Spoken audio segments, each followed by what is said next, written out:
એઆઈસીસીના national secretary doctor Ajoy Kumar સુરતના પ્રવાસે આવ્યા હતા, જ્યાં સુરત સર્કિટ હાઉસ ખાતે કોંગ્રેસના આગેવાનો સાથે તેમણે પ્રેસ કોન્ફરન્સ સંબોધન કર્યું હતું. નેશનલ હેરાલ્ડ મામલામાં ભાજપ દ્વારા દેશના મહત્વના મુદ્દાઓથી લોકોને ધ્યાન ભટકાવી મોદી સરકાર તેની નિષ્ફળતાઓને છુપાવી રહી હોવાના આક્ષેપો કર્યા હતા.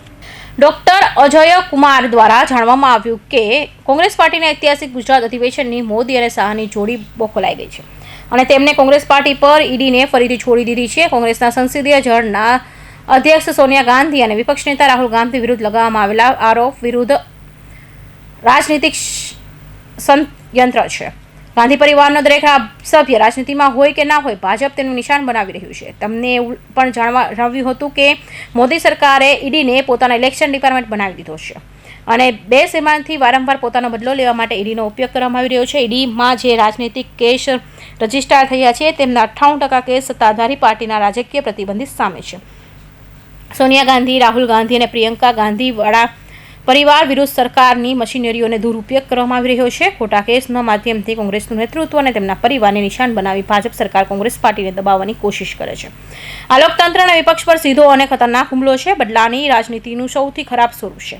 સરકાર અમને ચૂપ કરાવવાની જેટલી પણ કોશિશ કરે પરંતુ અમે ચૂપ નહીં થઈએ. જે લોકો બીજાને ડરાવવાની કોશિશ કરતા હોય તે ખુદ ડરેલા છે. કોંગ્રેસ પાર્ટી તેનો સીધો સામનો કરશે અને સત્યની જીત થશે. મની લોન્ડરિંગની કેસ વિધાઉટ મની વગર જો કોઈ કરે શકે તો તે અમિત શાહ અને મોદીજી કરી શકે. सूरत में जिस तरह से डायमंड उद्योग या टेक्सटाइल उद्योग में जिस तरह से प्रहार की जा रही है, खास तौर से डायमंड इंडस्ट्री से, आपने देखा होगा कि सूरत और गुजरात को छोड़ करके देश के अन्य हिस्से में इस पर कोई चर्चा नहीं है. भारतीय जनता पार्टी के लोग तो एकदम चर्चा बंद कर दिए और प्रमुख टीवी चैनल हो या प्रमुख अखबार में हो, देश भर में किसी को, बहुत कम लोग को जानकारी है कि किस तरह से सूरत को बर्बाद किया जा रहा है भारतीय जनता पार्टी के नीति के चलते.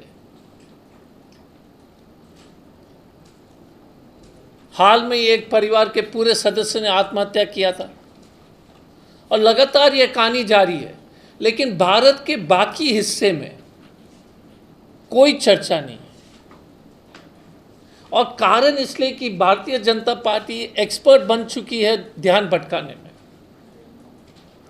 भारतीय जनता पार्टी का यही एक षड्यंत्र देश के लोग के साथ, कभी हिंदू मुस्लिम शुरू कर देंगे, कभी अजीब अजीब बातें उठा करके जो है पूरा टीवी के डिबेट से लेकर के अखबार का डिबेट उस पर ध्यान भटका देंगे. हाल में उसी तरह का जो है रणनीति के तहत, बीजेपी का रणनीति के तहत उनकी ईडी डिपार्टमेंट जो एनफोर्समेंट डायरेक्टरेट है,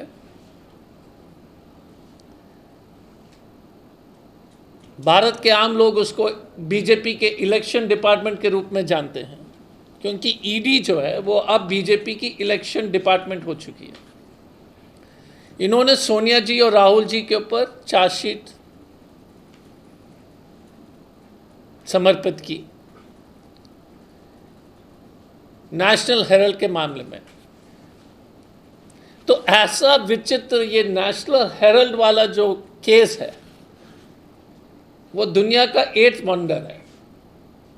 7 वंडर्स तो है ही, ये 8th वंडर है. 8th वंडर इसलिए है, मनी लॉन्ड्रिंग ना तो मनी है,